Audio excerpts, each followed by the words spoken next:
Here's the key on this. Don't major in minor things. If you take up major time to do minor things, I'm telling you, you'll be behind the curve constantly. Here's what we learn in sales training. What's major time and what's minor time? Here's minor time, thinking about prospects. Here's minor time, making lists of prospects. Here's minor time, keeping books on prospects. Here's minor time, going to see the prospect. Here's minor time, evaluating the prospect after you've been there. That's all minor time. Here's major time, in the presence of the prospect. That's major time. And if you took a look, if you're in sales and you took a look at a week, you'd say, my gosh, I'm spending 90% of my time on the minor stuff and so little time on the major stuff in the presence of. How many hours in the presence of in my day? How many hours in the presence of during my sales week? Because the time that really counts is in the presence of the prospect. Majors and minors. Here's another key time management essential. Don't mistake movement for achievement. It's easy to get faked out by being busy. Guy comes home at night all exhausted, falls in the chair and says, oh, I've been going. Here's the big question. Doing what? It's not the going. Some people are going, and they're doing figure eights. Their progress is small. So don't mistake movement for achievement. Here's another one in sales we learned. Don't mistake courtesy for consent. If somebody's pleasant and they nod, you say, oh, they're going to buy. No, they're courteous. You can't mistake courtesy for consent.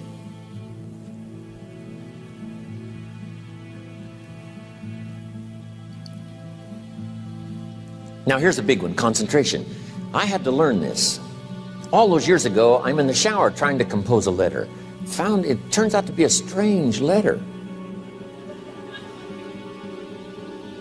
So here's what I learned to do. Save the work till you get to the office. Save the work till you get to the work.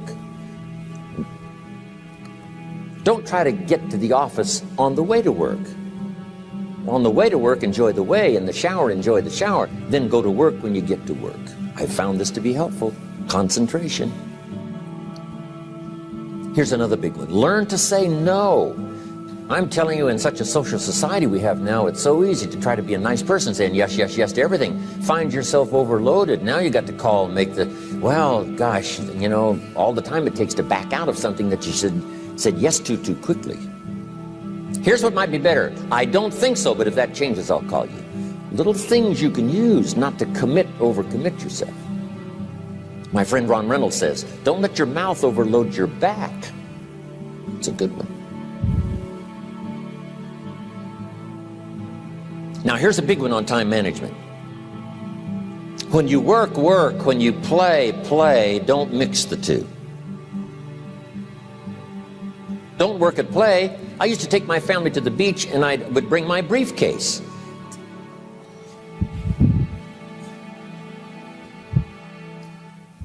I learned not to do that.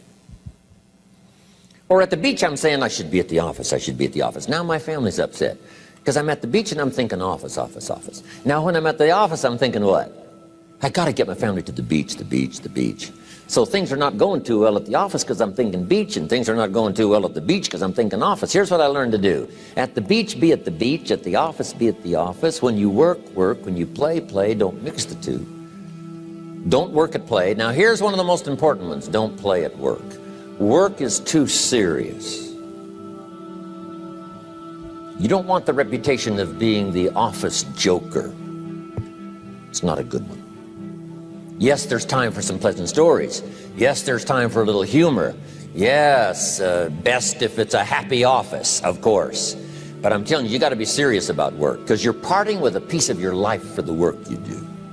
Your work costs you a piece of your life. Here's what it's called. Serious business. Not grim, not unhappy, but serious. Key. Don't play at work. The old expression, I don't think we use it anymore, horse around at the office. Play around, play jokes, play tricks. No place, not at the workplace. At the beach, yes. At the bar, yes. Somewhere else, not work. You got to treat work with all due conservative passion, because it's leading you to your future. Here's another key phrase: all work is good. You may not like your job, but if it's the stepping stones to get you to where you want to go, you got to appreciate your job. You don't have to have a passion for your job. Here's the ultimate passion: a passion for incredible success in every department of my life. That's the passion. But don't look down on some menial job you have to do to finally get you to where you want to go. No job is menial. No job is not, every job is noble. Training life for pay, making a contribution to society. Next, analyze how you are. And if you have some weaknesses, if you can't, doesn't seem like you can change, here's the key: get it covered. I used to keep promising myself I'd keep the books, keep the books, keep the books. Finally, I gave that up. And back then, it only took me an extra $50, $60 a month for some accountant to keep the books. I said, no, I'm going to save the $50. You can't believe what I started losing in productivity because I tried to save the $50.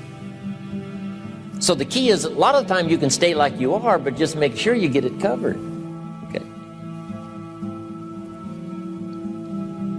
Next, beware of the telephone and all other systems of communication, especially the telephone at home and systems of communication at home. And here's one of the best lines I've got for you for the weekend: let all communication systems serve you, but don't let them intrude. When it comes time to have dinner with your family, you shut off all systems, unless the ones that can take messages silently. Don't let the phone ring. Don't let anybody intrude, come through the front door nor the back door, nor through the telephone or any other device. So you can't reach John and his family when he's having dinner. The President of the United States couldn't get through. If you develop that kind of a reputation, father, mother, when we have dinner, when we're visiting and have this time with our family, nothing intrudes.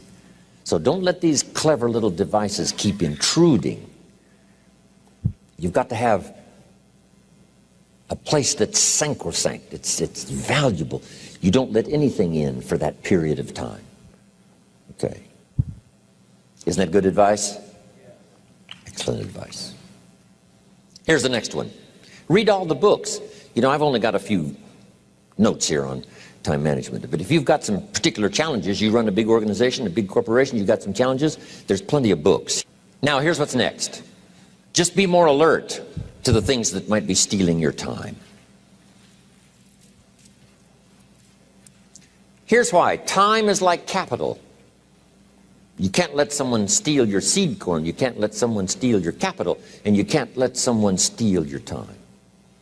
You must designate your time. And some of the time that you designate, you must not let anyone steal. Casual time, you might let someone intrude and steal a little bit and take a little bit, but not serious time. Key. Next, one of the great time management savers is to learn to ask questions up front. Sometimes you talk to somebody for an hour, and then you ask questions and find out if you would have asked those questions up front, you could have saved yourself an hour. Asking questions up front helps you to get to the problem now.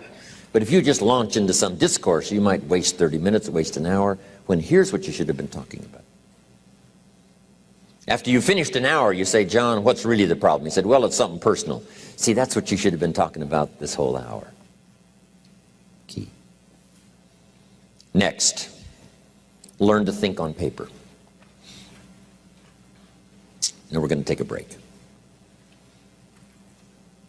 Some ways to think on paper. One, we've covered one. Solving problems. Take it out of your head and put it on paper. Another one is setting goals. Making these lists we've already started. Here's another good way to think on paper. It's a projects book. Each person you're working with and each project you're working on, get a loose leaf binder and a tab and some pieces of paper behind the tab and do a little continual summary of how it's going between you and that person and between you and that project. I call it a projects book. It is so useful to me.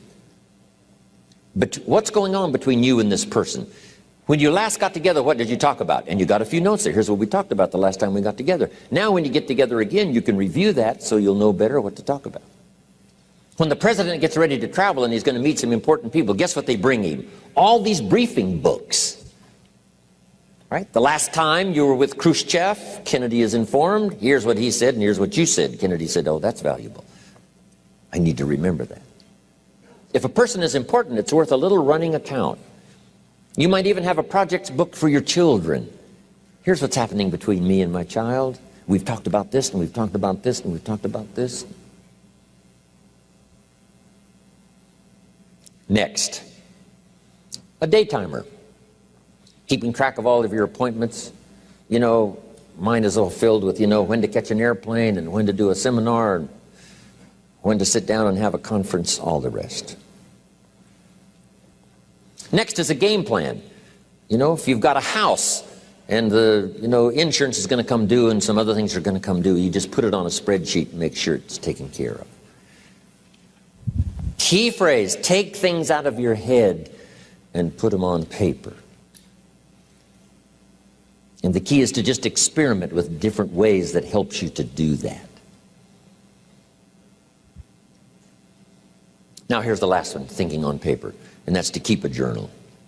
One of the things I'm known for around the world, have been now for 39, 40 years, is keeping a journal. Now my journal is not it's not necessarily it's not like a diary. It might be part diary. I'm flying over Ireland and I write down a few little things that impress me. Today I met this person. Wow, what an extraordinary event. Today I conducted this seminar in Rome. 1,000 people stood up and sang for me. I've got a little bit of a diary in there. But here's what primarily your journal is for. Collecting good ideas. A journal is to collect good ideas on your health, good ideas for your business, good ideas for your future, good ideas for time management. Because I used to take notes on pieces of paper and torn off corners and backs of old envelopes and restaurant placemats. And I threw all this stuff in a drawer. It did not serve me well. I finally learned to get a bound copy, right? And just keep a journal, right? If I was here, I had my journal, I'd be taking notes, right? These 2 days in my journal. Now, if you're caught without your journal, you just take the notes when you get back home. You put those notes in your journal, throw the paper away. Because we don't usually go through paper to review. But see, my journals now make up a significant part of my own library. My journal's all reserved privately for my children and my grandchildren. Can you imagine what I've collected over the years? It's unbelievable. There are 3 treasures to leave behind. I think you've already got those notes, right? Here they are. Number 1, your pictures. Don't leave the event unrecorded. It takes only a fraction of a second to say, here's who I was with. When I travel the world, right? We take all these pictures, and here's one of the gifts. People send me the pictures they took of me and them. It's part of the treasures I have on the farm. Incredible. A picture's worth 1,000 words to describe the scene, the emotion, what happened. Say, wow, this was an extraordinary day for me when I met these people. Here's what they told me happened to them when they went to my seminar 10 years ago. Wow, the drama comes back if you've taken the pictures. It's one of the treasures to leave behind when you go. Remember the old photographs that we have now of, 100 years ago, 70, 80 years ago, just a few photographs? What would it be like if you had thousands of photographs of the past, of your history, your mother, your father, right? Grandparents? So change all of that now for your children. Leave all your photographs as a record Here's what's next to leave behind, and that's your library. The books that changed your life, the books that changed your health, the books that rescued you from oblivion, the books that you passed on to other people, they were so exciting for you, the books that made you financially independent, the books that developed your leadership, the books that gave you wisdom to ponder when things were tough, the books that got you through the winter, the books that helped you to plant in the spring and harvest in the fall. What a treasure to leave behind. If you do that, here's what's for sure. Your books will be more valuable than your furniture.